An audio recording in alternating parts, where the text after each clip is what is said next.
I've been wanting to record this video for well over a year, and I want to have a conversation with you about your need to be seen, heard, and valued, and how that relates all the way back to your time being in the womb.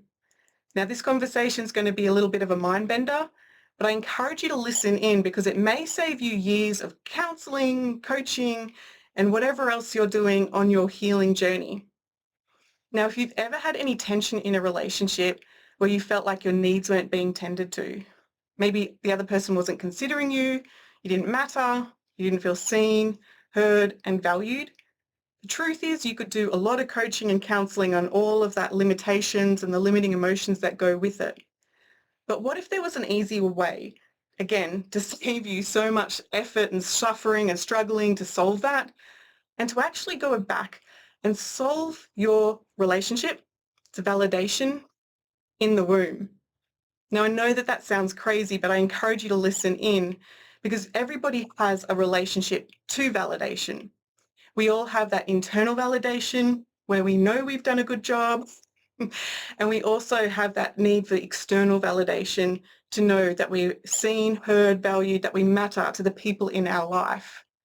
And of course, you can also have those at the unhealthy levels where you don't have that healthy internal validation.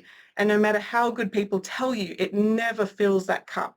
You're always craving and seeking the approval from somebody outside of you because the program of that internal validation is just not working so well. And then again, that same person is going to have those unhealthy levels of requiring that reassurance from people outside of themselves to solve their problems and to keep them out of stress. So that particular person may find themselves in relationships with codependency and trauma bonding because they're forever looking outside of themselves again to know that they matter. And the other side of things, if you have really elated high self-esteem, that high validation, then you may be on the side where, there's a bit of a personality disorder because that person who just knows that they've done a good job, who does a speech and gets off the stage and doesn't need to hear that they've done a good job, mm, you know, we may be a little bit worried about that person. So we're coming back to that validation. There is definitely that healthy validation where, yes, get up on stage, do your speech, and the people that you adore in the audience go, yeah, well done, that was great. It's like, awesome. There's a real balance there, right? So this relationship to validation, where, where is it coming from? Well, when you think about that human experience, we have babies to have that promise of the next generation. Humans reproduce to make sure that their babies have that sense of security in knowing how to be in this world, how to survive, how to thrive. And if you've got parents that can give that to you, that healthy internal validation and that healthy external validation, then you, my friend, are cruising. However, if you've been like most of us, where maybe mum or dad is a little bit unhealthy in their approach to validation, you are forever going to reap the consequence of that, however it shows up. Now let's tap into the fantasy of having a perfectly healthy mum with perfect well-being and values. She is going to have that baby where she absolutely loves and adores that little one in that pure potential, that no matter what, she's going to love that little one unconditionally. And the truth is that little one is a reflection of her and everything that she has to bring to this world. And so this is where this internal validation starts to get formed and created. Because again, you're a reflection of her and her identity. And in a healthy way, she will want to pour into you your potential to be out in the world and to feel secure about yourself. A quick example of that is that mum that has that little one that says, which fork do you want? Do you want this fork or do you want that fork? Either way, they're the same fork, but you start to build upon that internal validation, knowing you can make decisions for yourself and feel good and supported in the decisions that you make. So this is that internal validation and that programming getting created. Without it, you're going to start to, again, look to other people for that validation that you did a good job, where if your mum had made decisions for you instead of creating that validation in you, then, yeah, there's no program here that supports that healthy internal validation. So the mum who may be a little bit more on the unhealthy side of things, that mum who has that baby to be a reflection of her, to make her look good to people around her, it's just like that baby doll, right? She has that little one and dresses them up and teaches them how to have good manners as a reflection back to her. And in an unhealthy way, then that little one is always looking to mum. Do I belong? Do I matter? Do you see me? Am I important? And again, it goes all the way back to focusing on that external validation. That little one isn't programmed to understand how to have that internal validation. And so it gets lost in the communication when they grow up.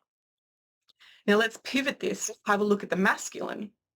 This is fascinating because when you think about the man who's told that he's going to be a dad, before we had DNA tests, he just had to trust that. He had to trust the woman that, yes, okay, I'm the father.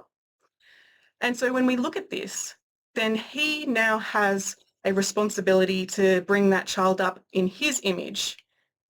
He is going to be able to instill all of the beliefs about how to do security in this world, about being a good reflection on him, and again, teaching that little one how to have that good, healthy external validation, how to meet other people's expectations in a healthy way.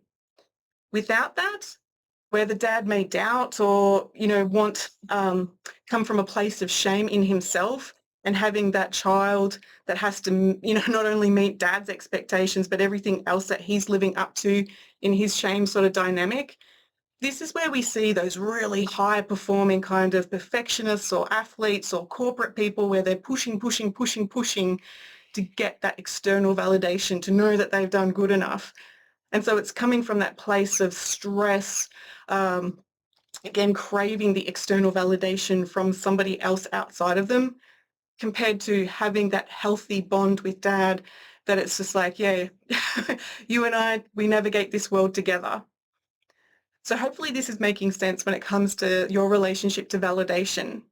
And that, again, instead of having to go do a whole lot of coaching or a whole lot of healing or counseling about solving the stress of why am I not considered, or why is there this family betrayal, or how do I live up to family's expectations, you may actually want to go back to where the validation program got created. And this one's quite fascinating, and I know it's definitely not the session for the first kind of session with a coach. This is where you can actually go back to being in the womb and picking up on all sorts of different programs, ideas, beliefs that you made it about you, instead of noticing that that insecurity was actually about them. And then again, I say this again, saving yourself a whole lot of hassle with suffering and trying to solve the puzzle. So there's so much more to explore with this conversation. But again, the validation piece, it is the way that you navigate this world, how you know that you're seen, heard, valued, and that needs to be in a good, healthy, balanced way. So hopefully this has given you some food for thought, something to consider. And I look forward to our next conversation.